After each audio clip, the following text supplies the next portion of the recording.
శ్వాసతో అనుసంధానం. చక్కగా ధ్యానం చేద్దాము. ఒక 5 నిమిషాలు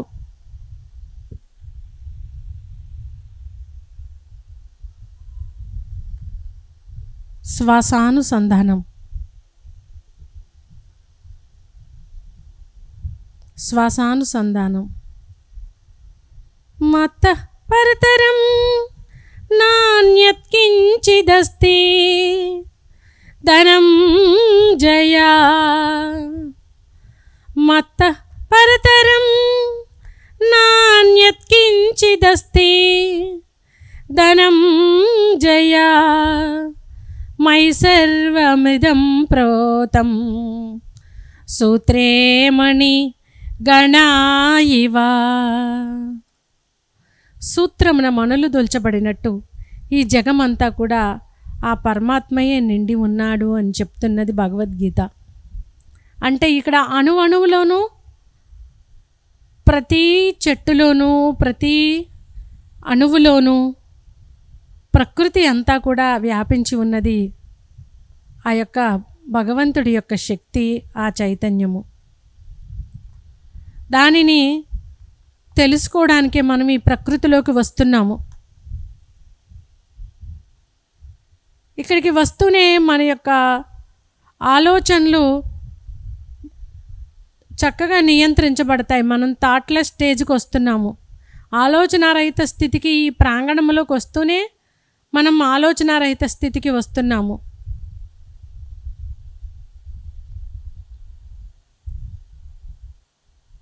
మరి మన కోసం మనం కొంత సమయాన్ని సాధన కోసం ఉపయోగించుకోవాలి, కొంత సమయాన్ని చక్కగా ఇక్కడ తిరగడానికి ఉపయోగించుకోవాలి, జ్ఞానాన్ని అందుకోవడానికి ఉపయోగించుకోవాలి. అన్ని రకాలుగా మన సమయాన్ని సద్వినియోగం చేసుకోవాలి. శ్వాసానుసంధానం.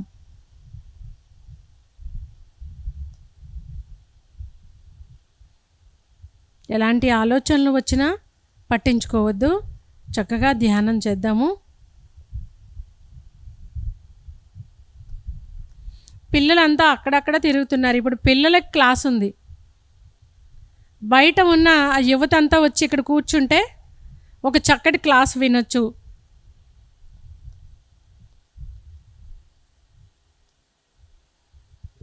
హాయిగా ధ్యానం చేద్దాం. శ్వాసానుసంధానం.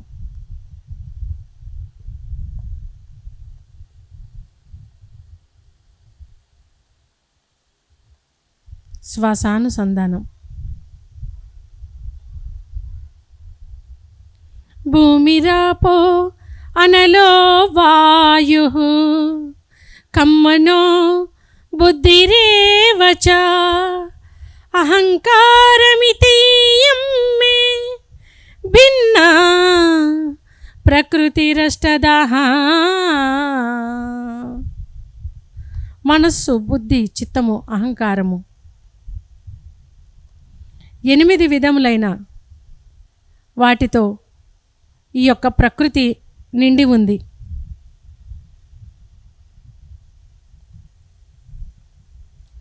శ్వాసానుసంధానం.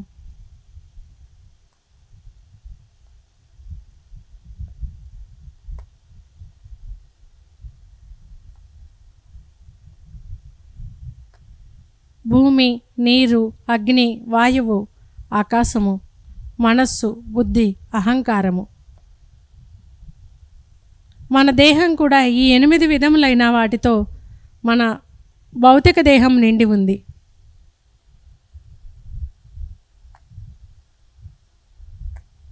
అందుకే ఈ దేహాన్ని ప్రకృతితో పోలుస్తారు. ప్రకృతి నుంచి తీసుకుంటున్నాం ఈ శరీరాన్ని మనం.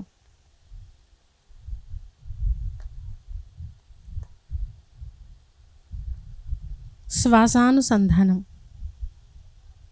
హాయిగా ధ్యానం చేస్తున్నాము.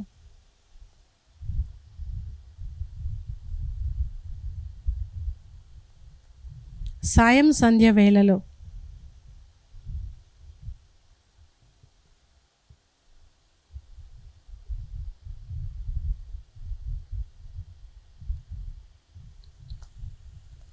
అహమాత్మా గుడాకేశ సర్వభూతాశయస్థితః అహమాదిత్యమద్యం చ భూతానాం అంత ఏవ చ. అహం ఆత్మా గుడాకేశ. నేను ప్రతి ఒక్క జీవిలోనూ ఆత్మరూపంలో ఉన్నాను. మీ యొక్క సృష్టి స్థితి లయ కారకుడని నేను. ఆది మధ్య అంతములలోనూ కూడా ఉన్నాను. ప్రతి జీవిలోనూ ఉన్నాను అని పరమాత్మ చెప్తున్నాడు. అంటే ప్రతి జీవి యొక్క ఆది మధ్య అంతరహితుడు, ఆది మధ్య అంతముల్లోనూ కూడా ఉన్నాడు ఆ పరమాత్మ. అందుకే మనం ప్రకృతిని ప్రేమించాలి, ప్రకృతిలో ఉన్న ఆ సకల జీవులను ప్రేమించాలి. ఆ జీవరాశులన్నీ మనం ఎలా స్వేచ్ఛ కోసం ఈ భూమి మీదకి వచ్చామో అవి కూడా వాటి స్వేచ్ఛ కోసం భూమి మీదకి వచ్చాయి. అహమాత్మా గుడాకేశ సర్వభూతాశయస్థితః అహమాదిత్యమద్యం చ భూతానాం అంత ఏవ చ. హాయిగా ధ్యానం చేస్తున్నాము. శ్వాసానుసంధానం, శ్వాసతో అనుసంధానం. మిత్రులారా,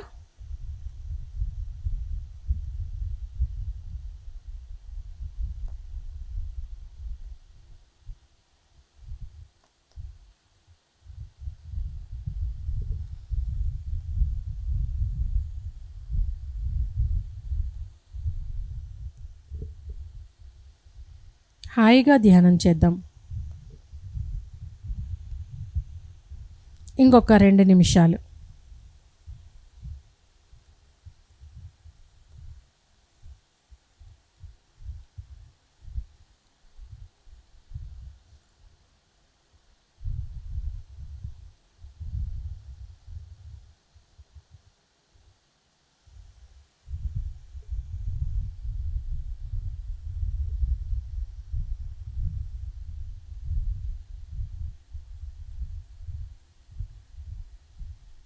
శ్వాసానుసంధానం.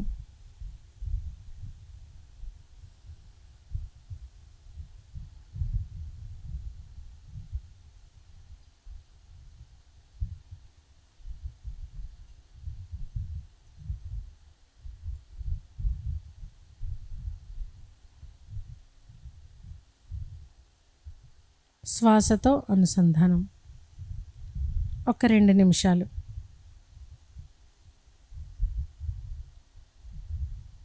ఎంతో అద్భుతమైనది ఈ ధ్యానం. ఆ బుద్ధుడు అందించిన ధ్యానం. ఎంత భాగ్యమో కదా మన జీవితం. ఈ ఆనాపానసతి ధ్యానం ఎంత భాగ్యము, ఎంత సౌఖ్యము. బుద్ధయోగము ధ్యాన జీవితము ఎంత భాగ్యము, ఎంత సౌఖ్యము. ఎంత భాగ్యమో కదా ఈ ధ్యానము. బుద్ధుడు అందించిన ఈ ధ్యానము, ఈ ఆనాపానసతి. ఆనాపానసతి హంసయానము. ఆనాపానసతి. ఆనా అంటే ఉచ్ఛ్వాస, అపాన అంటే నిశ్వాస. ఉచ్ఛ్వాస నిశ్వాసలతో కూడుకుని ఉన్నదే ఈ ధ్యానం. కర్మాక్షాళనము దివ్య నేత్రము. ఆనాపానసతి ధ్యానం. ఈ ధ్యానం ద్వారా మన కర్మలన్నీ ప్రక్షాళనం అవుతాయి. మన దివ్య నేత్రం తెరుచుకోబడుతుంది. ఎంత భాగ్యము, ఎంత సౌఖ్యము. మధ్య మార్గము. మధ్య మార్గంలో ఎప్పుడూ జీవించాలి. ప్రజ్ఞాకారకము మధ్య మార్గంలో జీవించడమే ప్రజ్ఞ, మనలోని యొక్క అసలైన జ్ఞానం. నిర్వాణాత్మకము శూన్య భావము. మధ్య మార్గంలో జీవించడమే మనల్ని నిర్వాణ స్థితికి తీసుకెళ్తుంది. ఎందులోనూ అతి ఉండరాదు, అతి సర్వత్రా వర్జయేత్ అన్నారు మన పెద్దలు. ఎప్పుడూ మధ్య మార్గంలో జీవించాలి.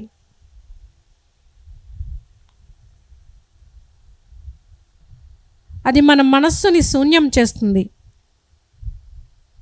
మనం తొందరగా ఆలోచనారహిత స్థితికి వెళ్ళాలి అంటే మనం ఎప్పుడూ మధ్య మార్గంలో జీవించడాన్ని అలవాటు చేసుకోవాలి.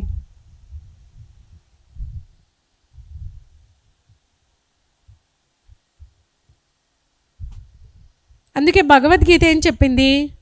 యుక్తాహార విహారస్య యుక్తచేష్టస్య కర్మసు యుక్త స్వప్నావబోధస్య యోగో భవతి దుఃఖః.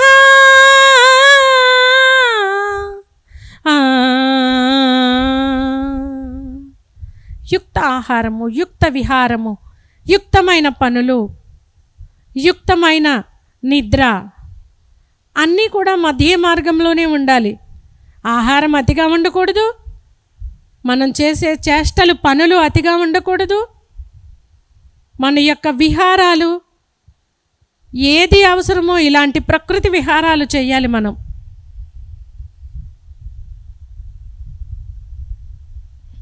ఎంత అవసరమో అంతే నిద్రపోవాలి. అతిగా నిద్రపోకూడదు, అస్సలు నిద్రపోకుండా ఉండకూడదు. ఎటువంటి జ్ఞానం అవసరమో అటువంటి జ్ఞానాన్ని తీసుకోవాలి. ప్రతి ఒక్క మనిషికి ఆత్మజ్ఞానం అనేది అత్యంత ఆవశ్యకమైనది. అందుకని మనం ఆత్మజ్ఞానాన్ని ఎప్పుడూ పొందుతూ ఉండాలి, తెలుసుకుంటూ ఉండాలి. ఈ విధంగా ఎవరు జీవిస్తారో వారికి దుఃఖం ఉండదని చెప్తుంది భగవద్గీత. మధ్య మార్గంలో జీవిస్తే మీకు దుఃఖం ఉండదు, తొందరగా మనస్సు శూన్యమవుతుంది అని చెప్తున్నాడు బుద్ధ భగవానుడు.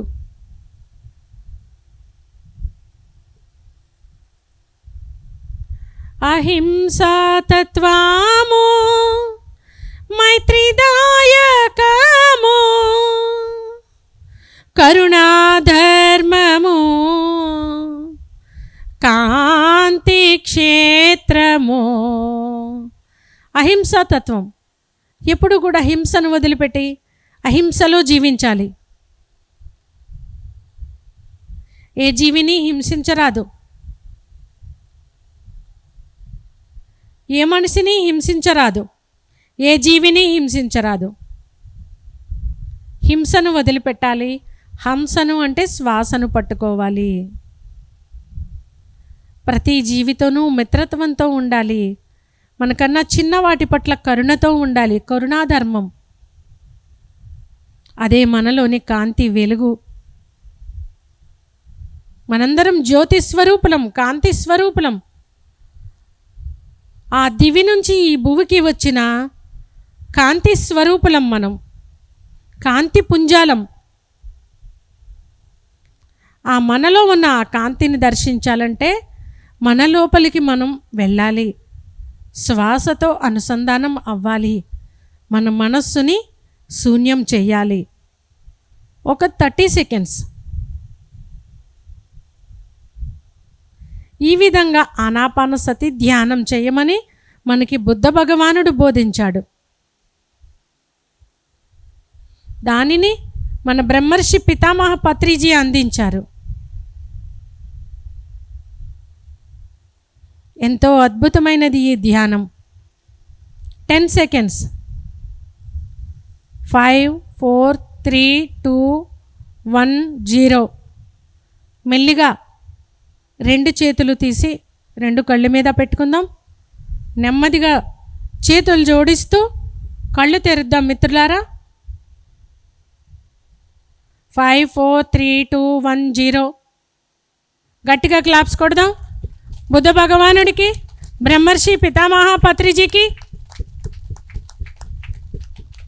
ఈ అద్భుతమైన ధ్యాన మార్గాన్ని మనందరికీ అందించినందుకు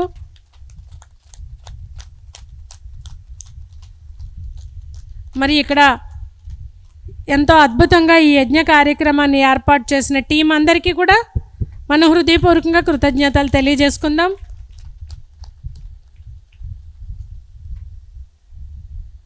ఈ ఎండలో ఇవన్నీ సమకూర్చాలంటే ఎంతో కష్టం కదా. మనం వచ్చి చక్కగా భోంచేసి కూర్చోడానికే ఎంతో ఇబ్బంది పడుతున్నాము ఈ వేడి తట్టుకోలేక. మరి ఇక్కడ అన్ని సదుపాయాలు అమర్చాలంటే వాళ్ళు ఎంత కష్టపడి ఉండాలి. ఆ టీంకి మరొకసారి గట్టిగా క్లాప్స్ కొడదాం.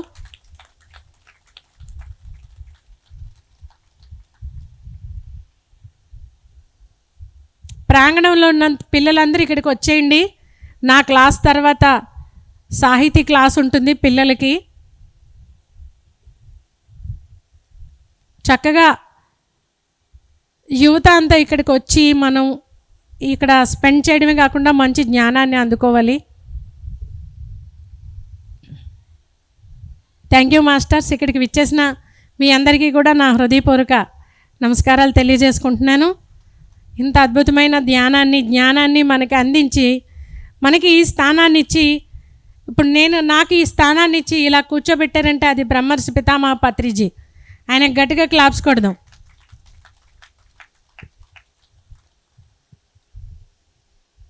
మనకి భౌతికంగా ఏమైనా ఉండొచ్చు, ఎలాంటి సంపదలైనా ఉండొచ్చు, కానీ మనం బయటికి రాకుండా ఇళ్లల్లోనే ఉండిపోయిన మనల్ని ఈ ధ్యానాన్ని మనకి నేర్పించి నువ్వు వచ్చి మాట్లాడగలవు, నువ్వు వచ్చి చెయ్యగలవు అని మనతో ఎన్నో పనులు చేయిస్తూ మనతో ఎన్నో మాటలు మాట్లాడిస్తూ మన వెన్నంటి ఉంటూ మనల్ని ముందుకు నడిపిస్తున్నారు ఎవరు?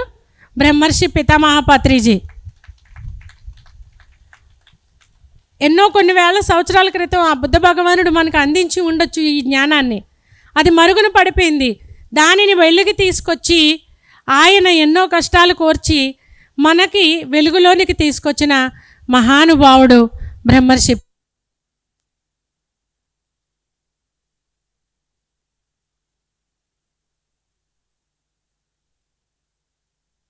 హలో అవుతుందండి.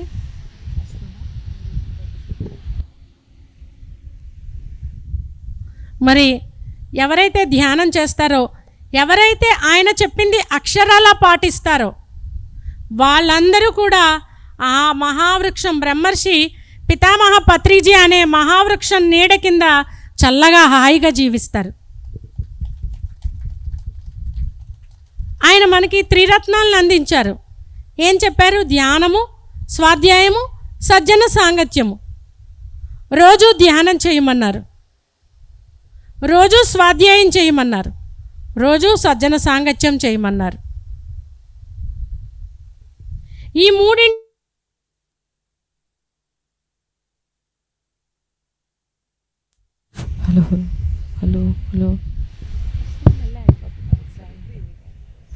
ఈ మూడింటిని మనల్ని నిరంతరం ఆచరించమని చెప్పారు. ఈ మూడింటిని మనం నిరంతరం ఆచరిస్తున్నామా? మనల్ని మనం ప్రశ్న వేసుకోవాలి. ముందు రోజు ధ్యానం చేస్తున్నానా? రోజు స్వాధ్యాయం చేస్తున్నానా? సజ్జన సాంగత్యం అంటే ఇప్పుడు రోజు మనకి నలుగురు ఉండకపోవచ్చు, కనీసం మనకి ఒక పిఎంసి ఛానల్ని ఇచ్చి వెళ్ళారు గురువుగారు. ఆ ఛానల్లో ఎన్నో గురువుల యొక్క సందేశాలు వస్తున్నాయి. మరి రోజు కొంత సమయం మనం ఆ సజ్జన సాంగత్యం చేయాలి. సత్యంతో కూడిన జనులు సజ్జనులు.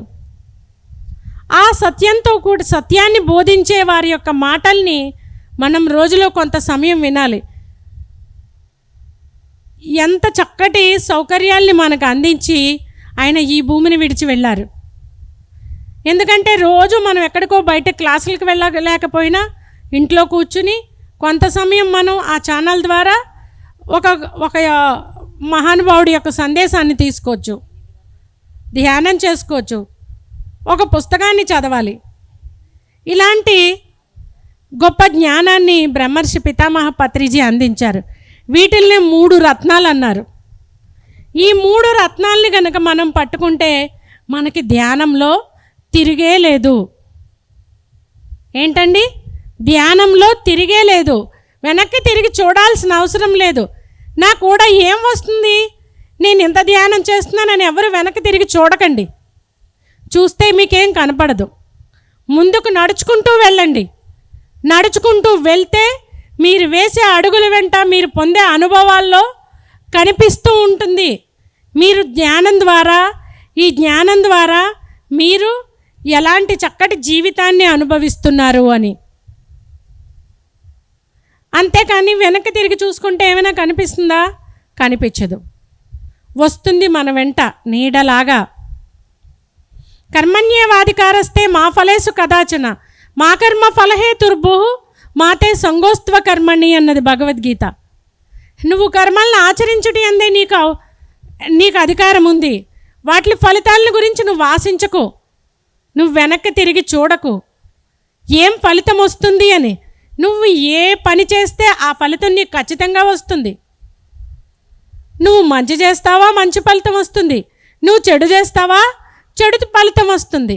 అందుకని నువ్వు చూడాల్సింది నీ వెనకాల వచ్చే ఫలాల్ని కాదు, నువ్వు చూడాల్సింది నువ్వు ఎటువంటి కర్మను చేస్తున్నావు. నువ్వు చేసే కర్మ పట్ల ఎరుకతో ఉండు. అంతేకాని ఫలితాల గురించి ఆశించొద్దని చెప్పాడంటే మనల్ని నువ్వు ఎంత ఎరుకతో పనులు చేస్తున్నావో అటువంటి ఫలితాలు నీకు వస్తాయి. నువ్వే పని చేసినా ఫలితం వస్తుంది. ఎందుకంటే గత జన్మల్లో మనం తెచ్చుకున్న వాటిల్ని ఇప్పుడు అనుభవిస్తున్నాం. మంచి కర్మల్ని అనుభవిస్తున్నాం, చెడు కర్మల్ని అనుభవిస్తున్నాం. అంటే మనం చేసుకున్న పాప పుణ్య ఫలాలు మన వెంట వచ్చాయి కదా.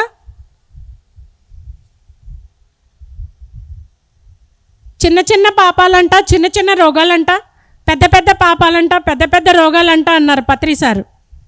అంటే మనం చేసుకున్న వాటిని బట్టి ఇప్పుడు మనం అనుభవిస్తున్నవన్నీ మనకు కనిపిస్తున్నాయి.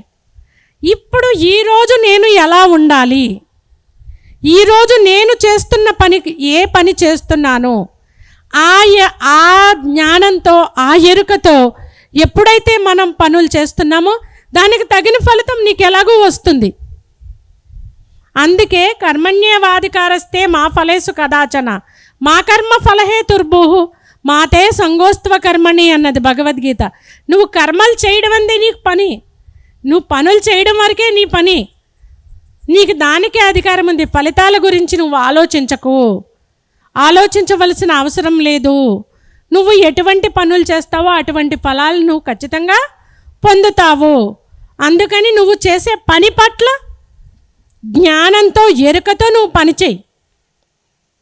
మనం ఎప్పుడు పని చేయగలుగుతాము? మనం ఏ పని చేస్తున్నామో అజ్ఞానంలో ఉన్నంతసేపు మనకి దాని పట్ల ఎరుక ఉంటుందా? ఏదేదో చేసేస్తూ ఉంటాం అంతే.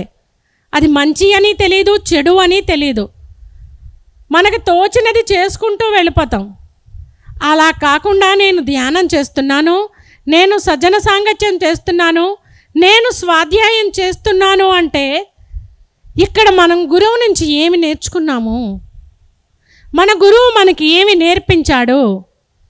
ఇలాంటి యజ్ఞాలు ఇందాక ఏమన్నారు ఆనంద్ సారు, 365 రోజులు ఇలాంటి యజ్ఞాలు జరగాలన్నారు. మనకి యజ్ఞాలు ఎలా అయిపోయినాయి అంటే ఇప్పుడు ఒక యజ్ఞం తర్వాత ఒక యజ్ఞం, ఒక యజ్ఞం తర్వాత ఒక యజ్ఞం అయిపోతే చాలామందికి ఎంజాయ్మెంటే. యజ్ఞం అంటే ఎంజాయ్మెంట్ కూడా ఉంది, కానీ జ్ఞానంతో ధ్యానంతో మనం ఎంజాయ్ చేయాలి.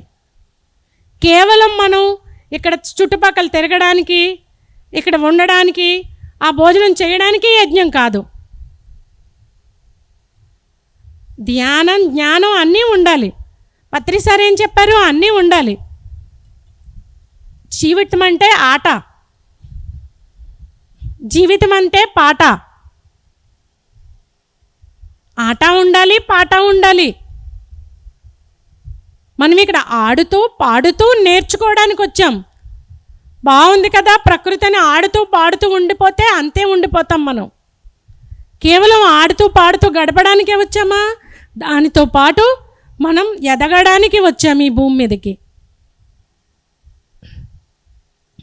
ఆ ఎదుగుదల కోసమే మనం ఇవన్నీ చేస్తున్నాము.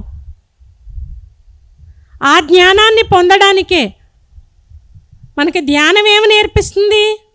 నువ్వెవరు, నువ్వెక్కడి నుంచి వచ్చావు, నీ గత జన్మ ఏంటి, ఈ అన్ని విషయాల్ని ధ్యానం తెలుసుకున్న తర్వాత మనం గత జన్మలు ఉన్నాయని ఒప్పుకుంటున్నాం. నేనైతే అంతేనండి. ఎవరైనా గత జన్మలు అంటే గాడిద గుడ్డి ఈ జన్మ చూసుకుంటే చాలా, ఇంక మళ్ళా వెనకడ జన్మలు ఎందుకు అనేదాన్ని. అస్సలు నేను ప్రతిదీ సైన్స్ సైన్స్ సైన్స్ అనేదాన్ని. అది సైన్స్ కాదు, ఇది సైన్స్ కాదని. అటువంటిది ధ్యానం తెలుసుకున్న తర్వాత, పత్రిజీ పరిచయం అయిన తర్వాత, భగవద్గీత చదివిన తర్వాత అప్పుడు ఒప్పుకున్నాను నేను గత జన్మలు ఉంటాయి అని. అంటే మనకి ఆ అనుభవం ఆత్మానుభవం అయితే కానీ మనం గత జన్మలు ఉన్నాయని ఒప్పుకోము. నాకు ఇంతకుముందు కూడా జన్మలు ఉన్నాయి, ఇప్పుడు జన్మించిన తర్వాత జన్మలు ఉన్నాయి. ఆ జన్మలు సరిగా ఉండాలంటే ఈ జన్మ సరిగ్గా జీవించాలి. ఈ జన్మలో సరికాని జీవితం జీవించేసి వచ్చే జన్మ బాగుండాలి. ఈరోజు మనం చేసుకునే పని బట్టే కదండి రేపు మన జీవితం ఉంటుంది. మనం ప్రాపంచికంగా చూసుకున్నా ఈరోజు నువ్వు ఎలా చేస్తున్నావు అనే దానిని బట్టే కదా రేపు మన జీవితం ఉంటుంది. ఒకళ్ళున్నారు ఎంతో కష్టపడి ఈరోజు పని చేస్తారు, చక్కగా డబ్బులు తెచ్చుకుంటేనే కదా రేపు హాయిగా ఆ డబ్బులతో చక్కగా జీవించగలుగుతారు. మరి లేకపోతే ఎలా జీవిస్తారు? ఈరోజు కష్టపడకుండా పడుకుంటే రేపు నాకు ఆహారం ఎలా వస్తుంది? రాదు కదా. అంటే ఈరోజు మనం ఎలా కష్టపడతామో దాన్ని బట్టే మన రేపు జీవితం ఉంటుంది కదా. అలాగే మనం భూమి మీదకి వచ్చిన తర్వాత మన యొక్క ఈ దేహం కోసం ఎలా చేసుకుంటున్నామో అలాగే మన ఆత్మ కోసం కూడా మనం సమకూర్చుకోవాలి. రేపటి జన్మ, రేపటి జీవితం, గత జన్మ నిన్న అయితే ఈ జన్మ నేడు, మనం తర్వాత జన్మ ఏంటి రేపు. ఆ రేపటి కోసం ఈరోజు జీవితాన్ని సరిచేసుకోవడం కోసమే ధ్యానము. అది పత్రిజీ మనకు అందించారు. గట్టిగా క్లాప్స్ కొట్టండి. ఎన్నో పాపాలు చేసుంటాము, ఎన్నో కర్మలు చేసి ఉండొచ్చు. ఈ జన్మలో ధ్యానం ద్వారా జ్ఞాన అగ్ని దగ్ధ కర్మాణం అన్నది భగవద్గీత. జ్ఞానం అనే అగ్ని ద్వారా నీ కర్మలన్నింటినీ దగ్ధం చేసుకో.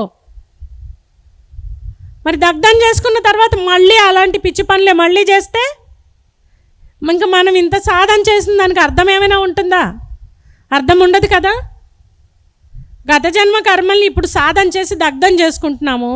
దగ్ధం చేసుకుని మళ్ళీ అదే పిచ్చి పనులు చేస్తే, గత జన్మల్లో చేసిన పిచ్చి పనులే చేస్తే మళ్ళీ మనకి సాధనకు ఉపయోగం ఏముంది?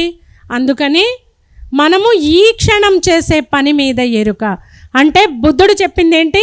ఎరుకతో జీవించండి అన్నాడు బుద్ధ భగవానుడు. ఎరుకతో జీవించడం ఏంటి?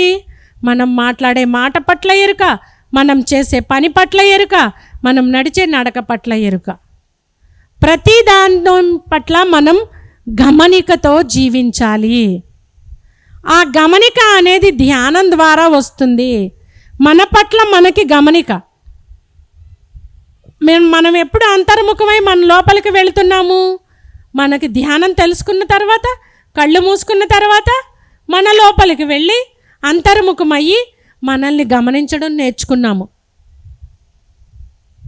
అంతేకాని అంతవరకు ఎవరిని గమనించాము? పక్క వాళ్ళని, ఎదురు వాళ్ళని గమనించాము. వాళ్ళు ఏం చేస్తున్నారు, వీళ్ళేం చేస్తున్నారు, వాళ్ళు ఎట్లా ఉన్నారు, వీళ్ళు ఎట్లా ఉన్నారు. పత్రికారు ఏం చెప్పారు? వాళ్ళట్ట వీళ్ళిట్ట నీకెందుకు ఆ బోగట్ట, నీ బతికేదో నువ్వు బతుకు, నీ గురించి నువ్వు చూసుకో, నీ వైపు నువ్వు చూసుకో అని చెప్పి మనల్ని అంతర్ముఖం చేశారు. అప్పుడు చూడడం మొదలుపెట్టాం మనల్ని మనం. ఎప్పుడైతే మనల్ని మనం చూడడం మొదలు పెట్టామో దానిని మనం ఇంకా సాధన ద్వారా, మన యొక్క స్వాధ్యాయం ద్వారా, సజ్జన సాంగత్యం ద్వారా మనం ఇంకా దాన్ని పెంచుకోవడానికి ప్రయత్నించాలి. అంతేకాని ఏదో నాకు ఇది ఫలానా అనారోగ్యం వచ్చింది, ధ్యానం చేస్తే తగ్గిపోతుందని మా పక్కింటి వాళ్ళు చెప్పారు అని ధ్యానం చేసి ఒక 6 నెలలు చేసి, 1 సంవత్సరం చేసి అది తగ్గిపోయాక మానేస్తే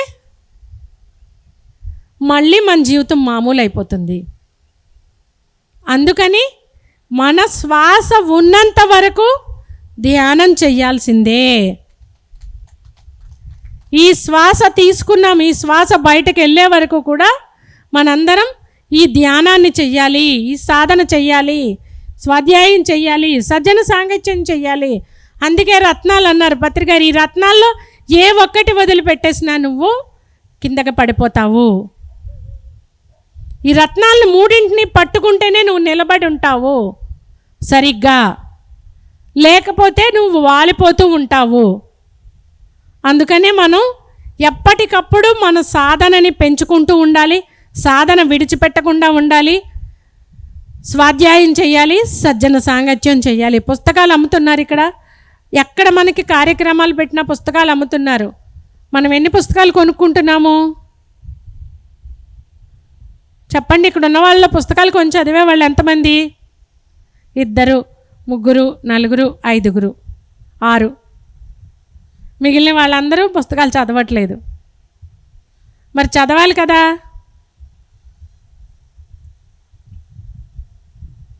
చదివితేనే. ఇప్పుడు నేను పత్రికారు చెప్పారు, ఏవో విషయాలు చెప్పారండి, అన్నీ చెప్పారు. ఏంటి ఈయన ప్రతిదానికి ధ్యానం అంటున్నాడు, ప్రతిదానికి ఇలా చెప్తున్నారు అనుకున్నాను. పుస్తకాలు చదవడంలోనే ఓ గురువుగారు ఇది చెప్పారు కదా, ఇది కరెక్టు అని నేను ఆ పుస్తకాల్లో చదివినప్పుడు, ఎందుకంటే ఎంతోమంది మహానుభావులు అందించిన ఆ జ్ఞానాన్ని మనం చదువుతూ ఉన్నప్పుడు మన గురువు చెప్పింది కరెక్ట్ అని మన గురువు మీద మరింత విశ్వాసం పెరుగుతుంది. మనం చేసే పని పట్ల నమ్మకం పెరుగుతుంది. నేను ఇంకా బాగా చేయాలి, నేను ఇంకా దీన్ని 10 మందికి చెప్పాలి అనే నమ్మకం, విశ్వాసం మనలో పెరుగుతుంది. లేకపోతే మనకి అంతే ఉంటాము. అందుకే గురువుగారు చదవమని ఎందుకు చెప్పారు? పత్రికారు చెప్పే విషయాలన్నీ కూడా ఒక్కొక్క పుస్తకం చదివేటప్పుడు ఒక్కొక్క విషయం మనకి అర్థమవుతూ ఉంటుంది. అందుకే అందరి పుస్తకాలు చదవమన్నారు, ఏ ఒక్కళ్ళ పుస్తకం వదిలిపెట్టమనలే, అందరి యొక్క జ్ఞానాన్ని తీసుకోమని చెప్పారు. మనమందరం కూడా ఈ త్రిరత్నాల్ని ఎప్పుడూ కూడా విడిచిపెట్టకుండా గట్టిగా పట్టుకోవాలి. పట్టుకుందామండి, గట్టిగా క్లాప్స్ కొట్టండి.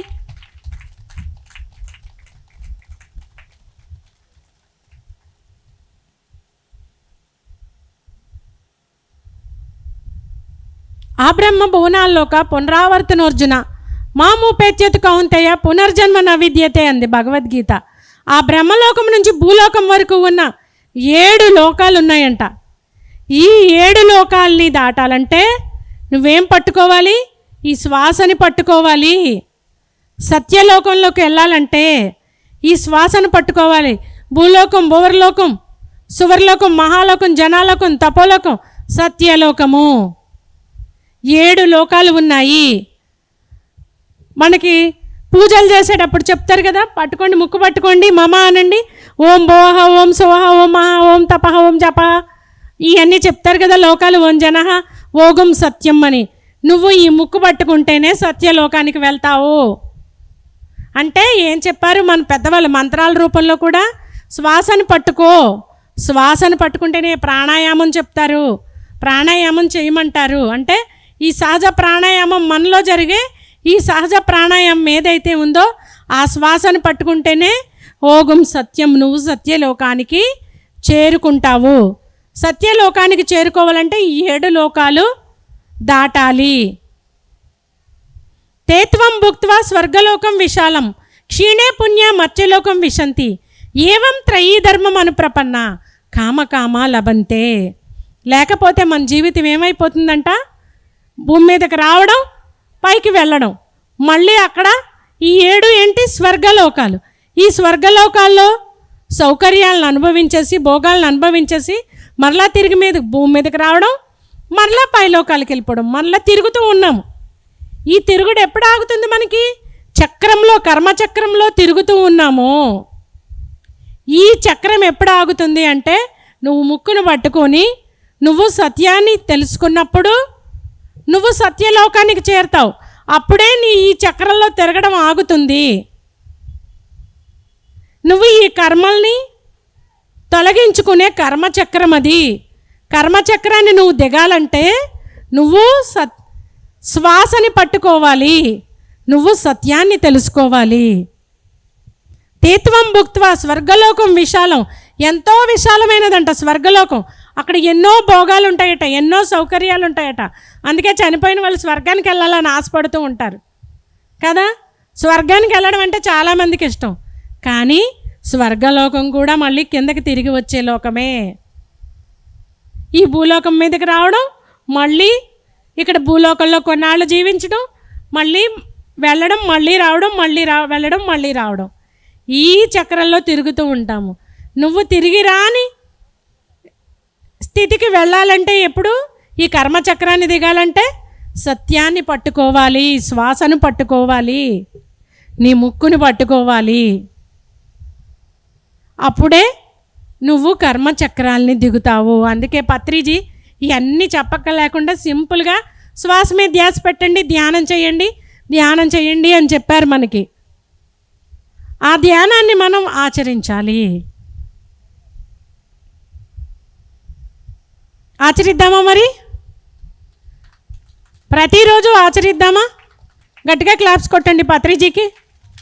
కృష్ణ భగవానుడికి గట్టిగా క్లాప్స్ కొట్టండి. అలాగే బుద్ధ భగవానుడికి గట్టిగా క్లాప్స్ కొట్టండి. ఈ ప్రకృతి మాతకి మనల్ని ఇక్కడ నిజంగా మనం ఈ వేడిలో బయట అయితే ఉండగలిగే వాళ్ళమా?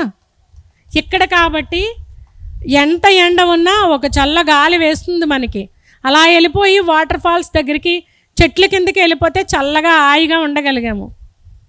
అంటే ఈ ప్రకృతి మాత ఒడిలో మనం వచ్చి ఉన్నాం ఇప్పుడు. ఆ ప్రకృతి మాతకి గట్టిగా క్లాప్స్ కొడదాం.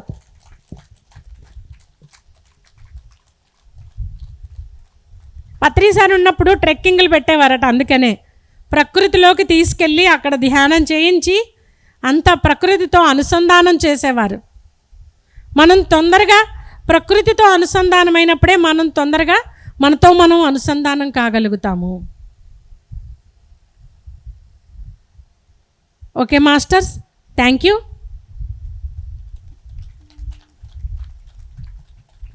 మరి తిను మా అమ్మాయి సాహితి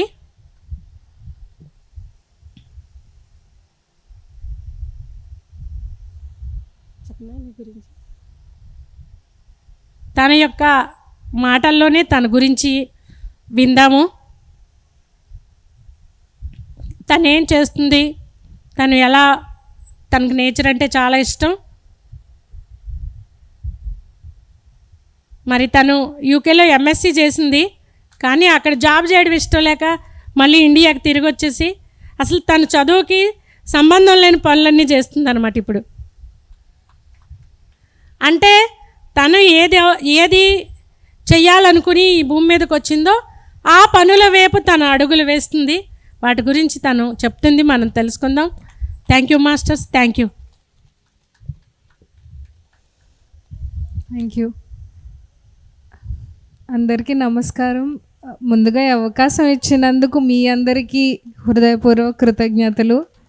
ఇక్కడ మీరు వినడానికి ఉన్నారు కాబట్టి ఇక్కడ చెప్పడానికి మాకు అవకాశం ఉంది. తర్వాత మా తల్లిదండ్రులకి నా హృదయపూర్వక నమస్కారాలు. వాళ్ళకి ఈ మార్గాన్ని పరిచయం చేసిన సుభాష్ పత్రి గారికి, వాళ్ళ ద్వారా మాకు పరిచయం అయినందుకు, మా కుటుంబం ఎలా ఉండేది తర్వాత ఎలా మారింది అనేది ఎక్స్పీరియన్షియల్గా నాకు తెలుసు. మా అమ్మగారు చెప్పారు కదా, నేను చదివిన దానికి నేను చేసే పనికి ఏం సంబంధం లేదని చెప్పి దాని గురించి కొంచెం చెప్తాను.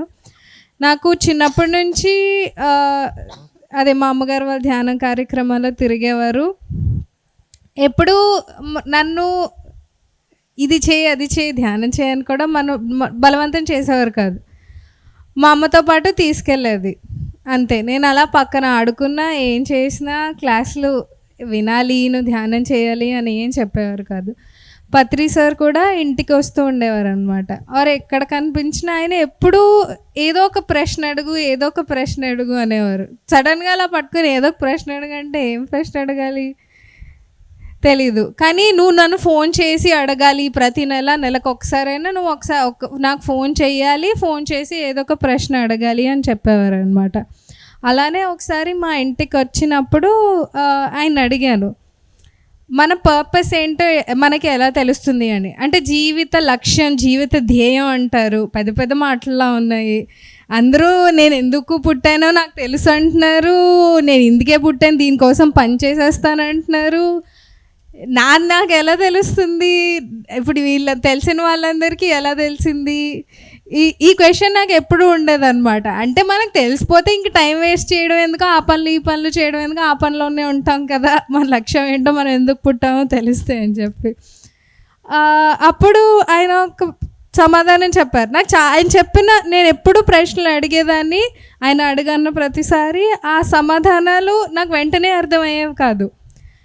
కొన్నిసార్లు అయితే ఆయన ఎప్పుడో నా చిన్నప్పుడు చెప్పిన సమాధానం 10 ఏళ్ళ తర్వాత ఏదో ఒక సంఘటన జీవితంలో జరిగి ఆ మాట గుర్తొచ్చి, ఓ అప్పుడు చెప్పిన మాట అర్థం ఇదే కదా అని తర్వాత కూడా అర్థమవుతుంది. అంటే ఇప్పుడు మనం విన్న మాట, జ్ఞానమైనా ఏదైనా అది మన లోపల ఉంటుంది. ఆ సమయంలో మనకు అర్థమైనట్టు ఉండకపోయినా సరే, ఆ సమయం వచ్చినప్పుడు మనకి అదే అర్థం అవుతుంది. అందుకని ఏదైనా బుక్ చదివినప్పుడైనా సరే, ఏదైనా క్లాస్ విన్నప్పుడైనా వెంటనే అర్థం అవ్వనట్టు ఉన్నా సరే పర్లేదు, వినండి, బుక్ చదువుతూ ఉండండి.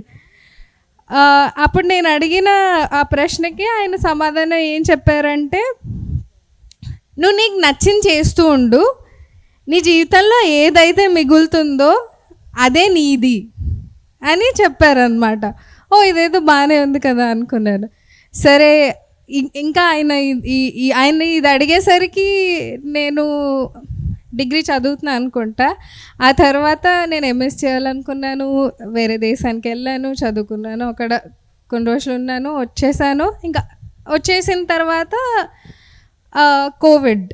కరోనా వచ్చింది, అందరూ ఇంట్లోనే ఉన్నాం కదా. అప్పుడు నాకు సమయం దొరికిందనమాట. అంటే నేను బిజినెస్ గురించి చదువుకున్నాను, అంటే నేను ఇదే చదువుకున్నాను, ఇదే చెయ్యాలా, నా జీవితానికి ఇదేనా అని ఆలోచించగలిగే ఒక సమయం నాకు వచ్చింది. అప్పుడు ధ్యానం చేస్తున్నప్పుడు నాకు ధ్యానంలో పంట పొలాలు కనిపించేవన్నమాట. పంట పొలాలు, ఒక అడవి లాంటి చెట్లు ఉన్న అలాంటి ప్రదేశం అలా కనిపించేది. అది ఎందుకు అనిపిస్తుందో నాకు తెలీదు. సరే, నువ్వు నాకు కనిపించావు కదా, అప్పుడు నేను యూనివర్స్కి ఒకటే చెప్పాను, ఇది నాకు నువ్వు చూపిస్తున్నావు అంటే దీని దగ్గరికి వెళ్ళే మార్గం కూడా నువ్వే చూపిస్తావు, నువ్వే నన్ను తీసుకెళ్తావు అని చెప్పి.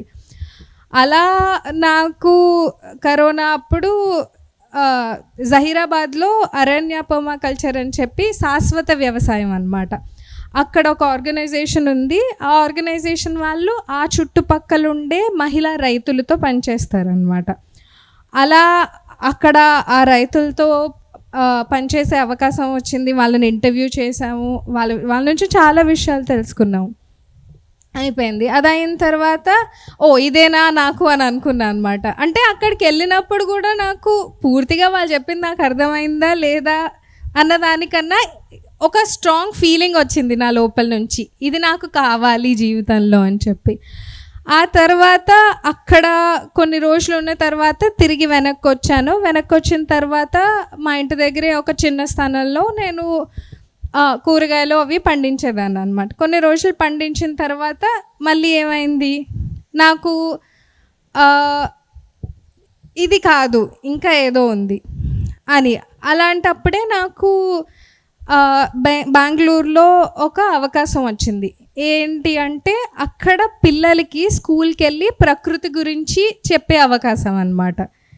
ఇప్పుడు వచ్చే తరాలకి కూడా ప్రకృతి గురించి తెలియడం చాలా ఇంపార్టెంట్ కదా. తెలియడం అని కాదు, అదేదో వాళ్ళు కాపాడేయాలి, సరే అదంతా తర్వాత.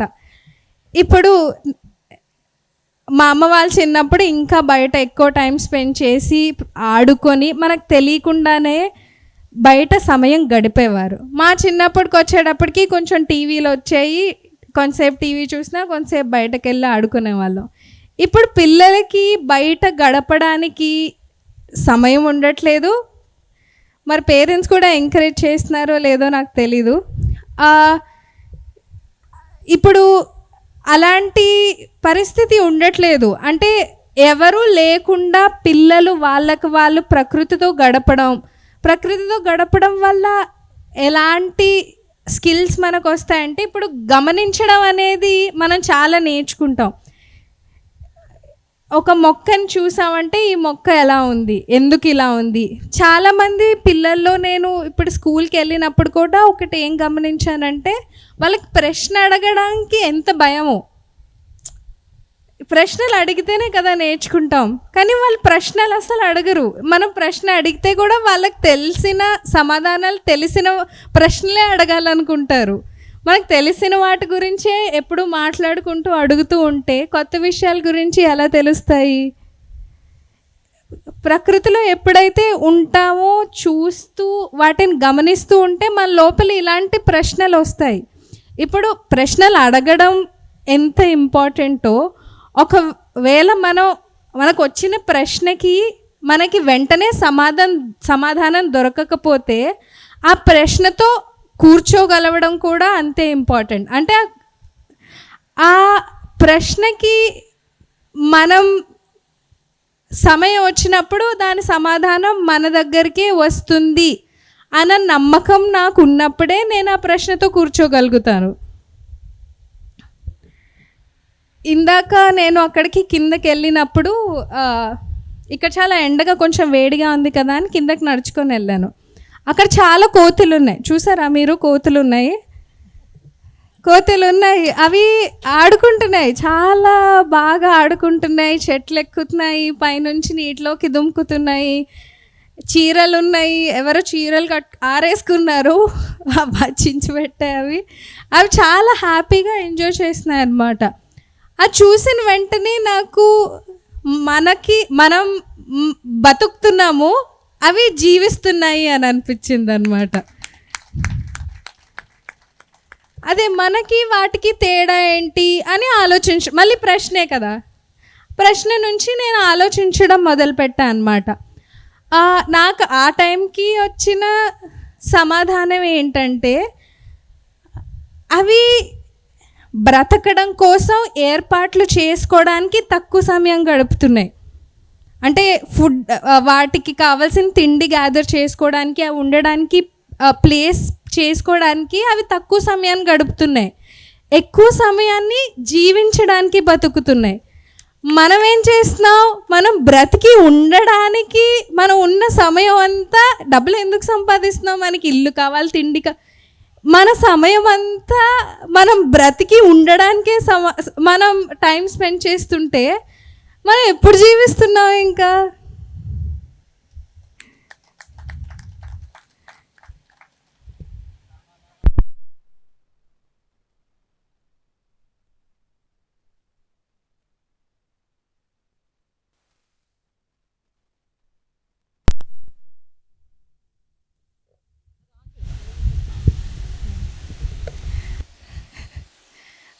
ఆ ప్రశ్నకు నాకు కూడా సమాధానం లేదు.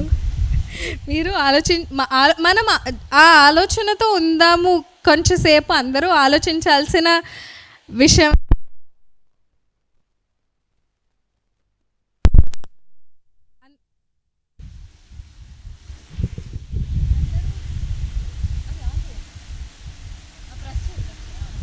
హలో, అందరూ ఆలోచించాల్సిన విషయమే కదా అని నాకు అనిపించింది. ఇప్పుడు అదే ఏం మాట్లాడాలి అంటే,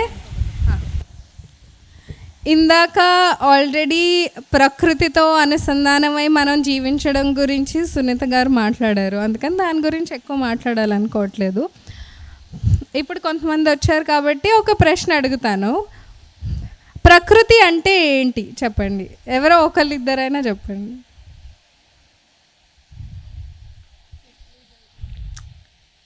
చెప్పండి, ప్రకృతి అంటే మీరు ఏమనుకుంటున్నారు? ఏదైనా అంతా ప్రకృతి అనుకుంటున్నారు, కరెక్ట్. లాస్ట్ టైం మీరు ప్రకృతిలో సమయం ఎప్పుడు గడిపారు?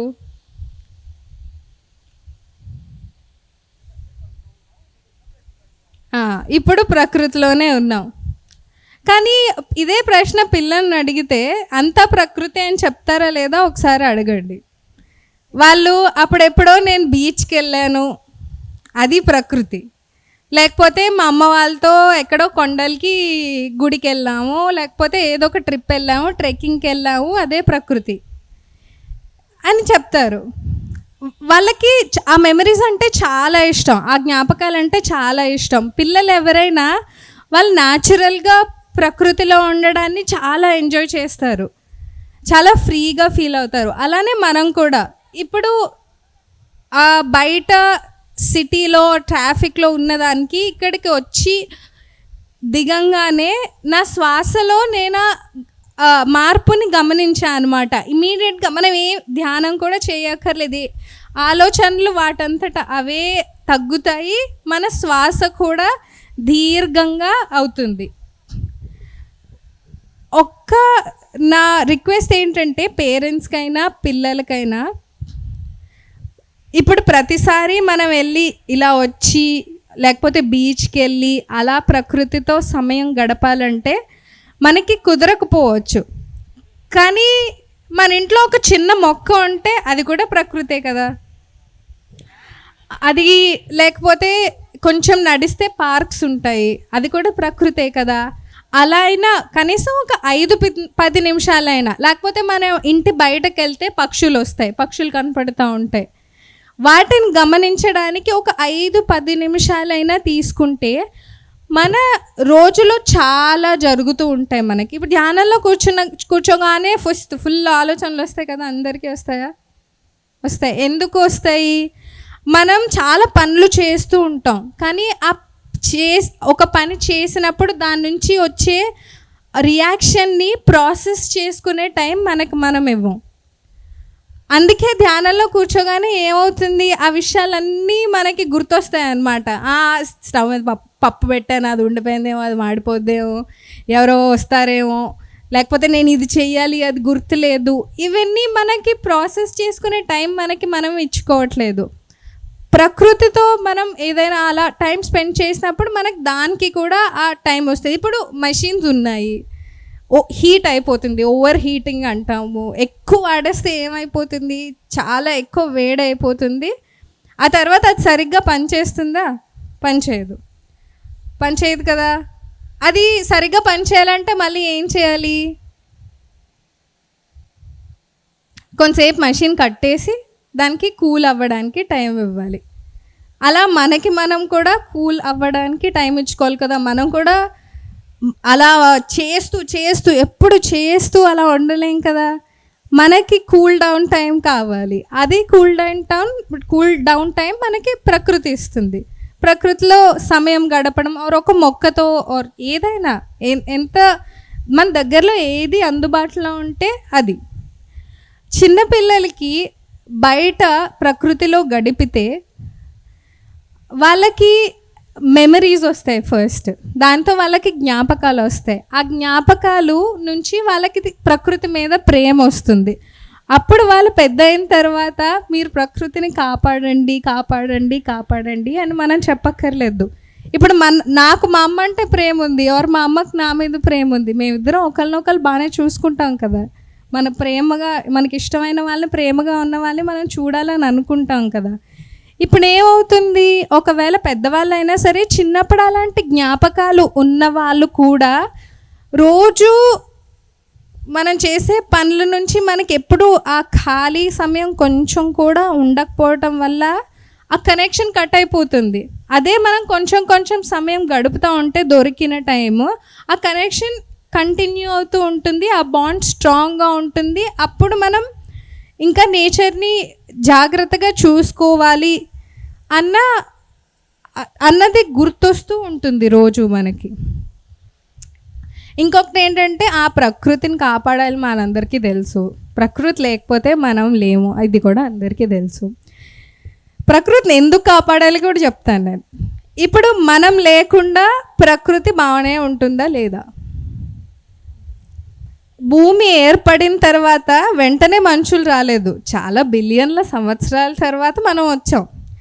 ఇప్పుడు భూమి ఒక 46 ఏళ్ళ ఆవిడ ఒక మనిషి అనుకుంటే, మనుషులు భూమి మీదకి ఒక నిమిషంలోనో అర సెకండ్లోనో వచ్చాం. అంత తక్కువ సమయాన్ని మనం భూమి మీద గడిపాం. మనకన్నా ఎక్కువ చాలా, ఇప్పుడు డైనోసార్లని వింటాం కదా, అవి చాలా ఎక్కువ సంవత్సరాలు ఉన్నాయి. కానీ ఒక్క ఆస్ట్రాయిడ్ వచ్చింది, ఒక్క నిమిషంలో మొత్తం మటమాయం, అవి కూడా వెళ్ళిపోయాయి. ఇప్పుడు మనం లేకపోయినా భూమి హాయిగా ఉంటుంది. యాక్చువల్గా ఇంకా బెటర్గా ఉంటుంది మనం లేకపోతేనే. కాకపోతే ఇప్పుడు భూమిని కాపాడండి, ఎవరు జాగ్రత్తగా చూసుకోవాలి అంటే అది భూమి కోసం కాదు. మనం ఏదో ఎవరి కోసం మంచి పని గొప్ప పని ఏం చేయట్లేదు. మన బ్రతుకు కంటిన్యూ అవ్వాలి, మన పిల్లలు వాళ్ళ పిల్లలు నెక్స్ట్ తరాలు జీవితాన్ని చూడాలి అంటే దాన్ని మనం కాపాడాలి. యాక్చువల్గా మనం కాపాడడం అంటే మనం నాశనం చేయకుండా ఉండడమే. చాలా ఈజీ. మనం చాలా ఏదో కష్టం పెద్ద పని అనుకుంటాం, కానీ చాలా ఈజీ ఆలోచిస్తే. మనం నాశనం చేయకుండా ఉంటే అదే కాపాడడం. కానీ అది కూడా చేయలేకపోతున్నాం మనం. ఇదే మనం ఈజీగా నాశనం చేయకుండా ఉండటానికి చేయగలిగిన ఒక పని మన ప్లాస్టిక్ వాడకం తగ్గించడం. నాకు చాలా ఆనందం వేసింది. ఎక్కువ ధ్యాన కార్యక్రమాలకి ఎక్కడికి వెళ్ళినా ఎప్పుడు స్టీల్ ప్లేట్లు ఉంటాయి, ఎక్కడ పడితే అక్కడ వాటర్ క్యాన్స్ కూడా ఉంటాయి మనం ఫిల్ చేసుకోవడానికి. అయినా ఒక్కొక్కసారి ఇప్పుడు మన ఇంట్లో ఫంక్షన్లు చేసుకుంటాం, పూజలు చేసుకుంటాం, ఏవో, లేకపోతే నా కూతురు పుట్టింది, నాకు పెళ్ళి ఇన్నేళ్ళయింది, నేను పెళ్ళి చేసుకుంటున్నాను, ఇలా చాలా శుభకార్యాలే కదా అంటాం. ఇంగ్లీష్ ఫంక్షన్ అంటాం కానీ తెలుగులో శుభకార్యాలు. శుభం అంటే మంచి అని కదా. ఏం చేస్తాం, పిలుస్తాం. మనకి మన మంచి కోరే వాళ్ళందరినీ పిలుస్తాం. ఎందుకు? మన ఆనందంలో వాళ్ళు కూడా భాగం పంచుకుంటారు, వాళ్ళు కూడా ఆనందపడతారు అని పిలుస్తాం. వాళ్ళు వచ్చిన తర్వాత ఏం చేస్తాం, వాళ్ళకి భోజనాలు పెడతాం. ఎందుకు? మన ఆనందాన్ని పంచుకోవడానికే. ఆ భోజనాలు వీటిలో పెడుతున్నాం. ఇప్పుడు అందమైన ప్లాస్టిక్ ప్లేట్లు. ఆ ప్లాస్టిక్ ప్లేట్లు కొన్ని, కనీసం ఇదివరకు ప్లాస్టిక్ ప్లేట్ అంటే ఆ ప్లాస్టిక్ లాంటి డిజైన్లోనే ఉండేది. ఇప్పుడు ప్లాస్టిక్ ప్లేట్ అరిటాకు డిజైన్ ఉంటుంది దాని మీద. ఎందుకు? అది అరిటాక్ కాదు కదా, అది ప్లాస్టికే కదా. ఇప్పుడు పేపర్ ప్లేట్ అని అంటారు, కానీ ఆ పేపర్ ప్లేట్ మీద కూడా ఒక సన్నని పాలిథీన్, అది ఆ మెటీరియల్ ఉంటుంది. మనం ఏం చేస్తాం, వేడి అన్నం, సాంబారు, దాంట్లో పాటు లేకపోతే ఎన్ని ఐటమ్స్ పెట్టి అన్ని ఐటమ్స్ అవన్నీ పెట్టి మంచిగా వాటితో పాటు కూడా ఇంత కొంచెం ప్లాస్టిక్ కూడా మనం తింటాం. మనం వేరే వాళ్ళకి పెడుతున్నాం. మన ఆనందాన్ని పంచుకోవడానికి వచ్చి మన దగ్గరికి మనల్ని ఆశీర్వదించడానికి వచ్చిన వాళ్ళకి మనం ఏం చేస్తున్నాం, విషం పెడుతున్నాం. శుభకార్యం అని చెప్పి వాళ్ళ జీవితాల్లోకి మనకు తెలియకుండానే వాళ్ళకి కొంచెం అశుభం పంపిస్తున్నాం అన్నమాట. మన పద్ధతులు చాలా మనకి ఒకప్పుడు ఉండేవి కాదు కదా. ఏం చేసేవారు, ఆకులేసి పెట్టేవారు. ఇప్పుడు ఆకులు కుదరట్లేదు, సరే స్టీల్ ప్లేట్లు ఉన్నాయి, లేదు మీరు ఖర్చు పెట్టుకోగలరా, గాజు ప్లేట్లు ఉన్నాయి, ఇలాంటి చాలా అవకాశాలు ఉన్నాయి. వాటర్ బాటిల్స్ కూడా, ఈ వాటర్ బాటిల్స్ ఉన్నాయి, ప్లాస్టిక్ వాటర్ బాటిల్. ఇవి భూమిలో కలవడానికి 300 నుంచి 500 ఏళ్ళు పడుతుంది. ఆ సన్నని ప్లాస్టిక్ పొర కూడా అంతే, 100 నుంచి. ప్లాస్టిక్ క్వాలిటీ తగ్గే కొద్దీ అది భూమిలో కలవడానికి ఎక్కువ సమయం పడుతుంది. ఇప్పుడు మనం భోజనం చేసినప్పుడు మనకు ఒక పూట అరగకపోతే ఎలా ఉంటుంది? మనకి బాగా అనిపిస్తుందా? చాలా ఇబ్బందిగా ఉంటుంది కదా. దేని మీద మనం ప్రశాంతంగా ఉండలేము, దేని మీద ఫోకస్ చేయలేము, అదొక ఇబ్బందిగా ఉంటుంది కదా. మరి మనం చేసే పనుల వల్ల వచ్చే ఇవన్నీ భూమాతకి డైజెస్ట్ చేసుకోవడానికి, అరగదీసుకోవడానికి ఇన్ని వందల ఏళ్ళు పడుతున్నాయంటే మనం ఎంత కష్టాన్ని కలిగిస్తున్నామో ఒక్కసారి ఆలోచించండి. కరెక్ట్, మన కోసం మనమే ఆలోచించుకోవట్లేదు, ఇంక భూమాత కోసం ఏం ఆలోచిస్తాం. చాలా బాగా చెప్పారు. అందుకని పోనీ సరే, భూమాతను కాపాడటానికి ప్లాస్టిక్ వాడకం తగ్గించద్దు. ఇప్పుడు సైన్స్లో రీసెర్చ్లో బయటకు వస్తున్నాయి ఏంటంటే, చంటి పిల్లలు, అప్పుడే పుట్టిన పిల్లల